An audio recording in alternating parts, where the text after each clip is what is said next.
January 1943. Nazi-occupied France, a fortress of iron and fear. The Gestapo has eyes everywhere, and the Atlantic Wall seems impenetrable. But on a lonely, fog-drenched road near St. Quentin, a middle-aged man pedals an old, squeaky bicycle. He looks like a simple pharmacist, perhaps a father going to buy milk for his children. He approaches a Nazi checkpoint. The SS guards see a limping, tired local and wave him through with a laugh.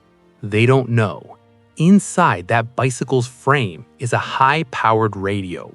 They don't know that the pharmacist is actually Guy Biéler, a Canadian elite operative of the SOE.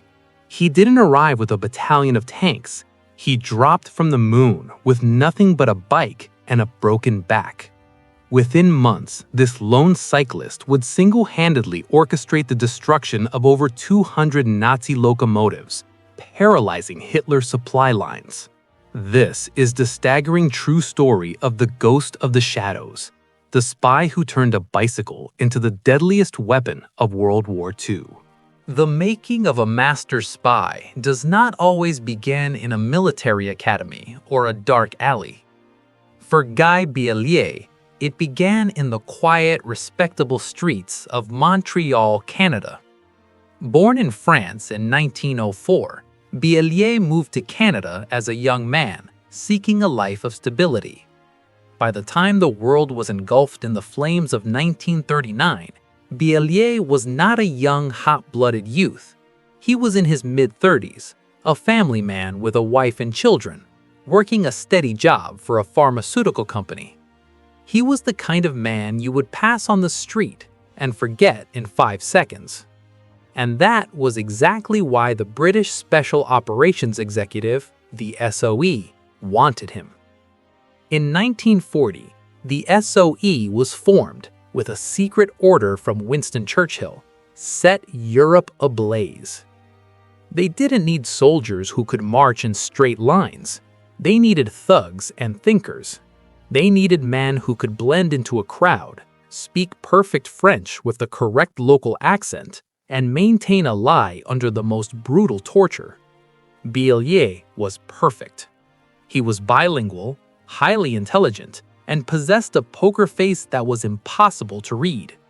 He was recruited and sent to the School of Mayhem, specialized training camps in the English countryside and the rugged hills of Scotland.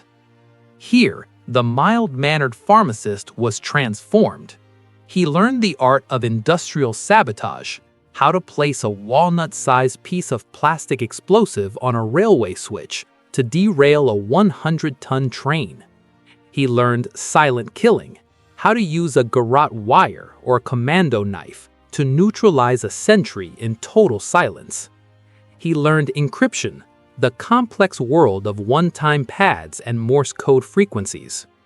But training was the easy part. The real test came in late 1942. Biéler was assigned to lead the musician circuit in northern France. His mission was simple, but suicidal: infiltrate the town of St. Quentin, a vital artery for German logistics, and destroy the railway system. The night of his insertion was moonless. As the converted Halifax bomber flew low over the French countryside, the jump master tapped Biéler on the shoulder. Go. Biéler exited the plane into the freezing night air, but as he drifted down, a sudden gust of wind caught his parachute. Instead of landing in a soft field, he was slammed with brutal force into a cluster of trees, and then onto the frozen, rock-hard ground. A sickening crack echoed through the woods. Biéler felt a white-hot flash of agony. He had broken several vertebrae in his back. In that moment, most men would have signaled for a rescue or surrendered to the nearest village. But Biéler knew if he moved toward a town, he would bring the Gestapo down on the local resistance. Alone in the dark, unable to stand upright, he dragged himself into the bushes. He buried his parachute and his jumpsuit with his bare hands, despite the screaming pain in his spine. When his resistance contacts finally found him, They were shocked. They expected a vibrant commando. They found a man who could barely walk. They offered to hide him in a cellar until the war ended.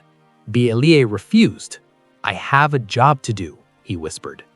He asked for two things: a place to hide his wireless radio and a bicycle. Because of his back injury, walking was impossible, and a car was too suspicious.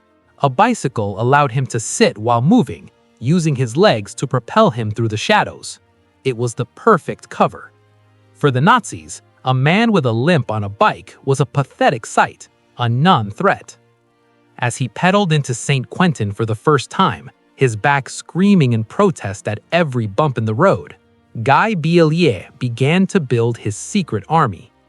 He started with the people no one suspected: the railway ticket takers, the coal shovelers, and the station masters. These were the men who knew exactly which trains were carrying Tiger tanks and which were carrying soldiers. The ghost on two wheels was now in position. The quiet pharmacist from Montreal was about to become Hitler's worst nightmare in northern France. The bicycle wasn't just a mode of transport for Guy Biéler. It was a tactical masterstroke. In 1943, the German occupation had drained France of fuel. Cars were rare and strictly reserved for Nazi officials or high-ranking collaborators. If a car moved through the streets of St. Quentin at night, every shuttered window watched it, and every German patrol stopped it. But a bicycle? A bicycle was the heartbeat of the French working class. By choosing the most humble vehicle in Europe, Biéler achieved a level of low-profile stealth that no high-tech gadget could ever provide.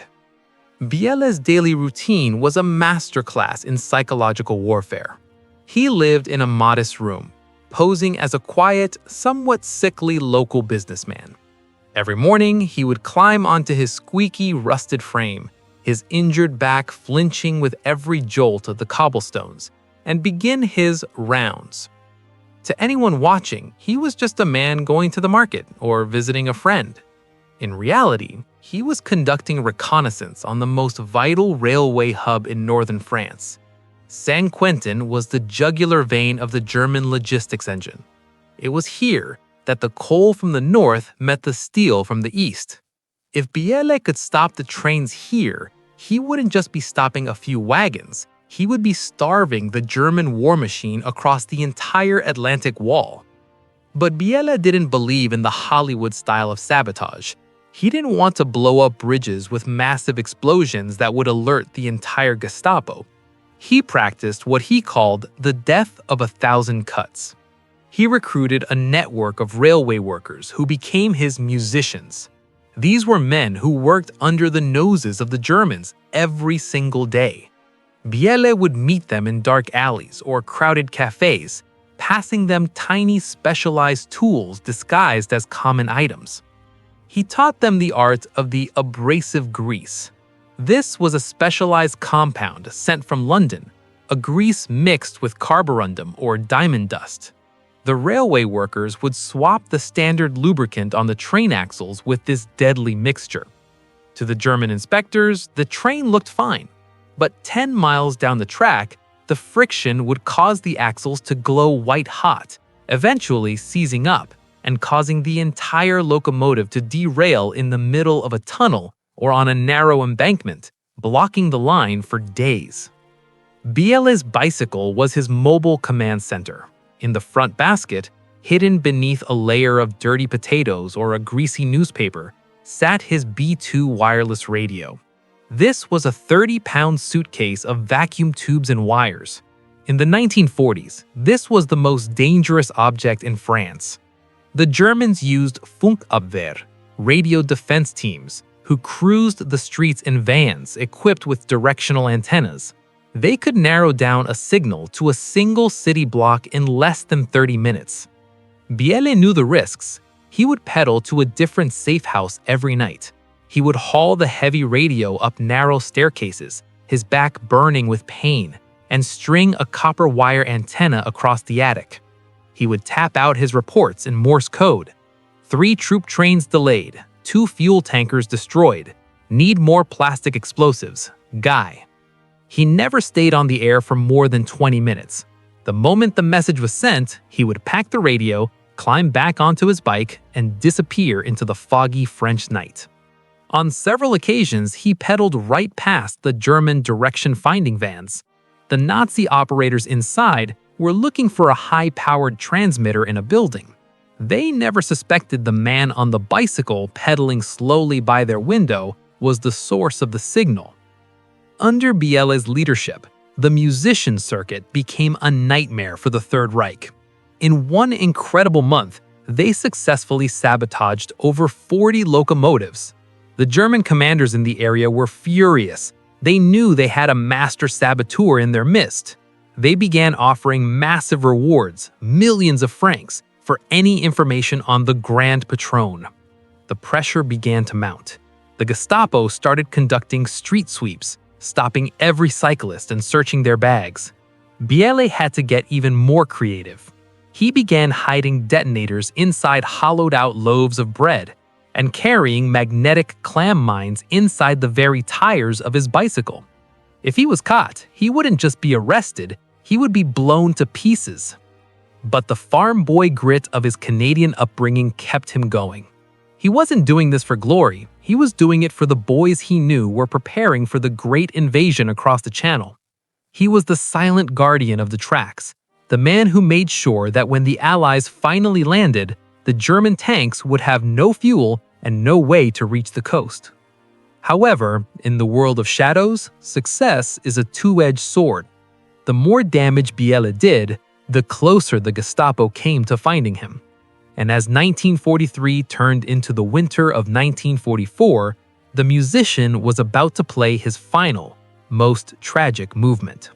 By the beginning of 1944, the musician circuit had become a victim of its own brilliance.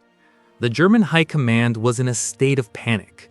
The invasion of Europe was looming, and the railway lines in northern France, the very lines needed to move the panzer divisions to the coast, were in shambles. The Gestapo's regional headquarters in St. Quentin received a direct order from Berlin: find the Grand Patron or face the firing squad yourselves. The man leading the hunt was Hans Kiefer, a high-ranking officer of the Sicherheitsdienst, the SD.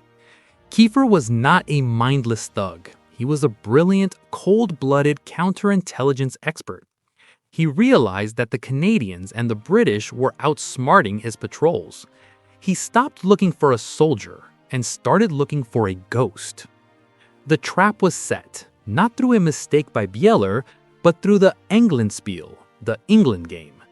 The Germans had captured several other SOE agents, and through a combination of torture and deception, had gained control over several radio frequencies. They began playing these radios, sending fake messages to London, requesting more agents, more supplies. Slowly, like a spider weaving a web, Kiefer began to narrow down the location of the most successful cell in the north, Guy Biéler's musician circuit.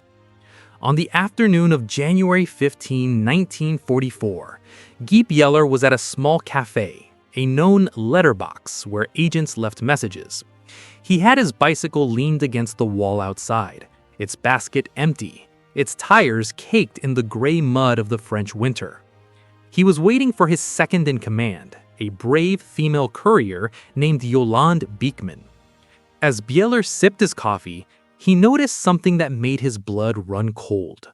Two black Citroens turned the corner simultaneously, blocking both ends of the narrow street. From the shadows of the doorways, men in long leather trench coats emerged, their hands inside their pockets, gripping Lugers. This wasn't the random sweep, this was a targeted strike. Biéler reached for the small cyanide pill hidden in his lapel, but before he could move, a heavy blow from a pistol butt caught him across the temple. The ghost on two wheels crashed to the floor. The last thing he saw before the world went black was a German soldier kicking his bicycle into the gutter. The machine that had carried the weight of the resistance for over a year was now just a pile of twisted metal. When Biéler woke up, he was in the cellar of the Gestapo headquarters. The room was cold, lit only by a single flickering bulb. Standing over him was Hans Kiefer. The interrogation began immediately. Kiefer knew who he had. He didn't call him a terrorist. He called him by his rank. "Major Biéler," Kiefer said, his voice calm and terrifying. "You have done enough. Give us the codes, give us the names of your musicians, and you will be treated as a prisoner of war. Refuse, and you will cease to exist." Guy Biéler, his back still throbbing from the injury that had never healed, looked at the Nazi officer and said nothing. For the next several weeks, Biéler was subjected to a level of brutality that most people cannot imagine. The Gestapo used the water cure, electric shocks, and sleep deprivation. They broke his fingers one by one. They re-injured his spine until he could no longer stand. But Biéler had a secret weapon that the Nazis couldn't understand: the farm boy's stoicism. He retreated into a place in his mind where the pain couldn't reach him. He thought of the wheat fields of Ontario. He thought of his wife's face. He thought of the 200 trains he had stopped, knowing that every day he stayed silent was another day the Germans couldn't fix their broken supply lines. Kiefer was baffled. He had broken generals and hardened commandos. But this middle-aged pharmaceutical salesman from Montreal was unbreakable. Biéler never gave a single name, never revealed a single code. Even under the most extreme torture, the only words that escaped his lips were his name, rank, and service number. By the spring of 1944, the Germans realized that Biéler would never break. He was transferred to the infamous Friends prison in Paris. There, he met other captured SOE agents. Even in the depths of a Nazi prison, Biéler remained the grand patron. He smuggled messages of encouragement to other prisoners, telling them to hold on, that the longest day was coming. He was a beacon of hope in a place of total despair. But as the Allied ships began to gather in the English Channel for D-Day, Hitler issued a direct decree. All special agents were to be eliminated. The Nazis didn't want these men liberated by the advancing Allied armies. They wanted to erase the evidence of their failure. In July 1944, as the sounds of Allied bombs began to shake the walls of the prison, Guy Biéler was chained and thrown onto a cattle car. He wasn't going home. He was being sent to Flossenbürg, a concentration camp deep inside the German border, a place where the SS sent people they wanted the world to forget.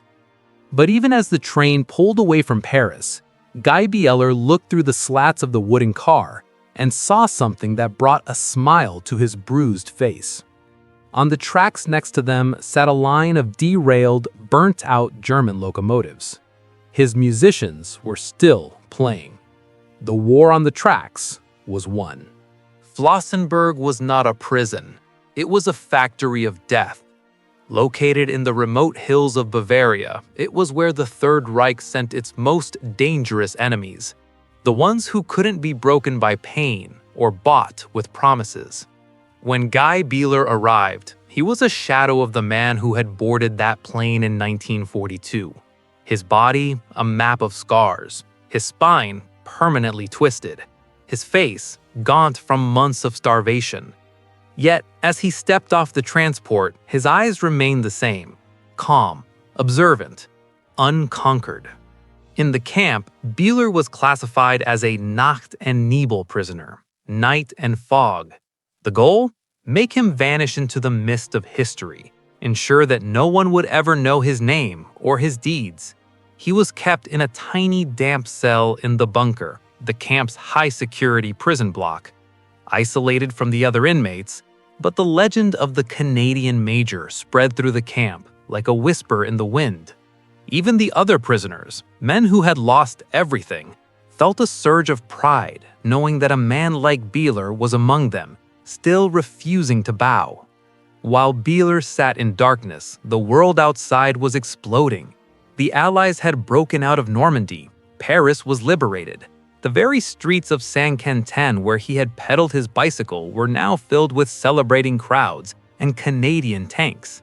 The musician circuit he had built was now working openly with the Allied armies, rounding up the very Gestapo agents who had tortured him.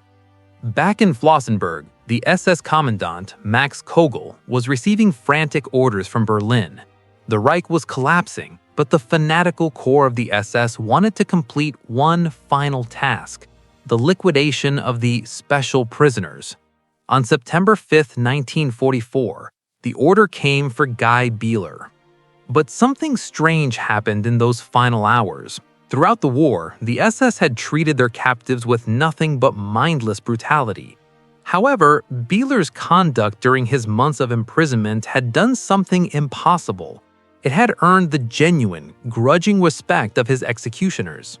They had seen him withstand tortures that would have made tough men scream for death. They had seen him share his meager bread rations with dying inmates. They had seen a man who, despite having every reason to hate, maintained a terrifyingly quiet dignity. For the first and only time in the history of Flossenbürg, the SS decided that this execution would not be a nameless murder in a ditch. On the morning of September 5th, Guy Biéler was led out of his cell. He was allowed to wash and put on his tattered, blood-stained British officer's tunic. He couldn't walk well, his back was too damaged. 2 guards offered to carry him, but Biéler shook them off. He would meet his end on his own feet. As he limped into the execution courtyard, he found a sight that must have stunned him. Instead of a disorganized group of killers, a full SS Guard of Honor was lined up. As Biéler passed, the commandant gave a signal, and the German soldiers presented arms. They saluted the Canadian spy. It was the ultimate admission of defeat by the Nazis. They couldn't break his spirit, so they were forced to honor it. Biéler stood before the firing squad. He refused a blindfold. He wanted to see the sky one last time. The same sky he had fallen from with his parachute and his bicycle. He looked at the soldiers, not with anger, but with a strange, peaceful pity. He had done his duty. He had saved thousands of lives. He had kept his secrets. A single volley echoed through the hills of Bavaria.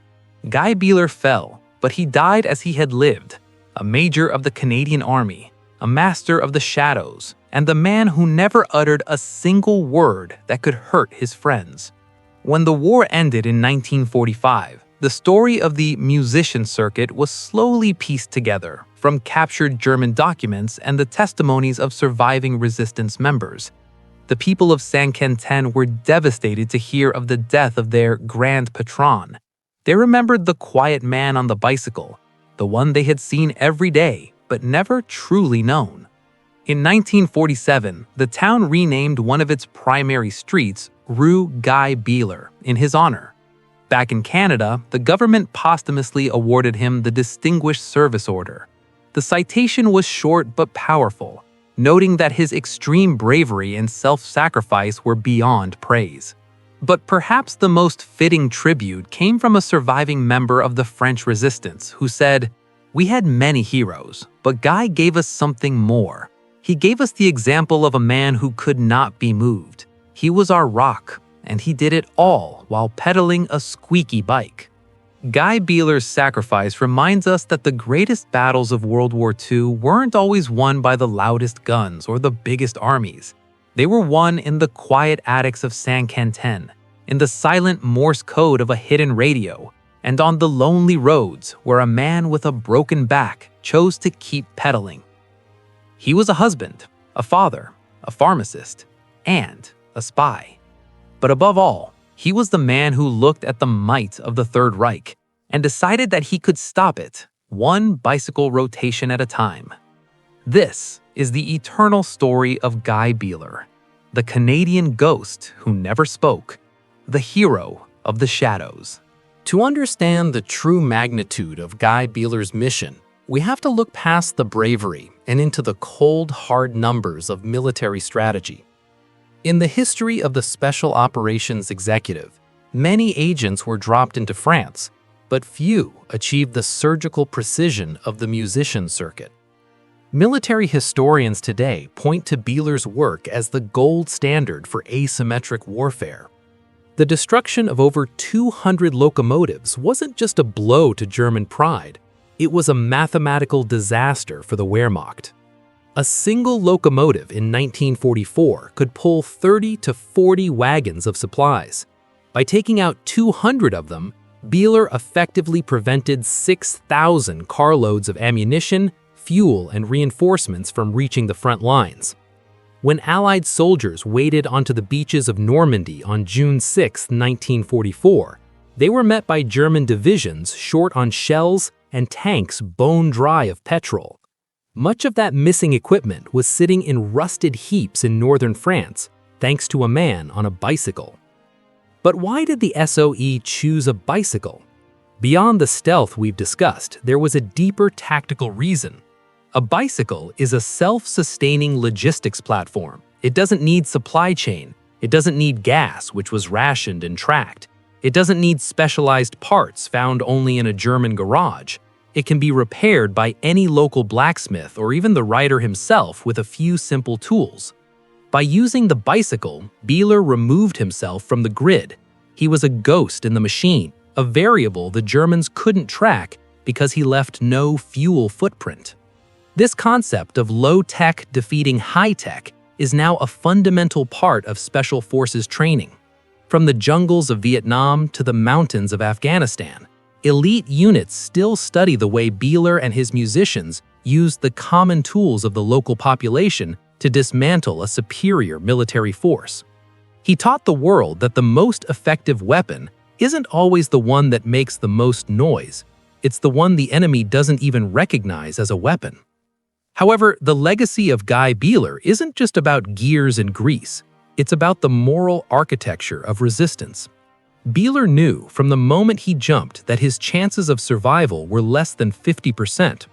Most SOE agents had a life expectancy of only 3 to 6 months once they hit the ground. Biéler survived not just because he was clever, but because he was loved by the people of Saint-Quentin. He didn't treat the French resistance as tools, he treated them as brothers. He understood that to defeat an occupation, you must first defeat the fear in the hearts of the people.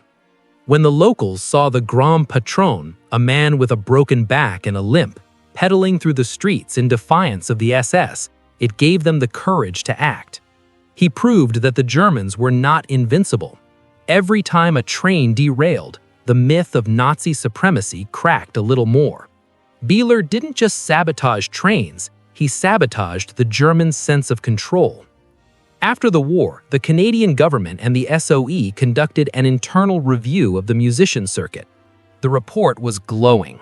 It noted that Biéler's ability to maintain security despite the massive scale of his operations was unparalleled. He was a man who understood the value of silence. In an age where everyone wants to be heard, Guy Biéler reminds us there is immense power in being the quiet man. Today, if you visit the Canadian War Museum in Ottawa, you might find a small corner dedicated to the men and women of the SOE. You'll see the spike-heeled boots, the silk maps, the miniature compasses, but the most important artifacts of Biéler's war are the ones that aren't there. The thousands of coded messages that saved Allied lives, and the spirit of a farm boy from Montreal who refused to break. As we close the file on Guy Biéler, let us take one final look at that foggy road in 1943. Look at the man on the bicycle. He is tired. He is in pain. He knows that at any moment a black car could pull up and end his life. But he keeps pedaling. He pedals for his family in Canada. He pedals for the freedom of France. He pedals because he knows that even the smallest action, when multiplied by courage, can change the world. The ghost of the shadows is no longer with us, but his story remains a beacon.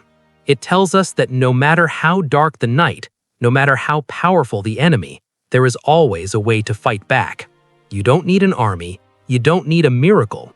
Sometimes all you need is a rusty bike and a soul of iron. Guy Biéler was a Canadian, a soldier, and a hero. But most of all, he was the man who showed us that the road to victory is often paved with the quietest of steps and the slowest of pedals.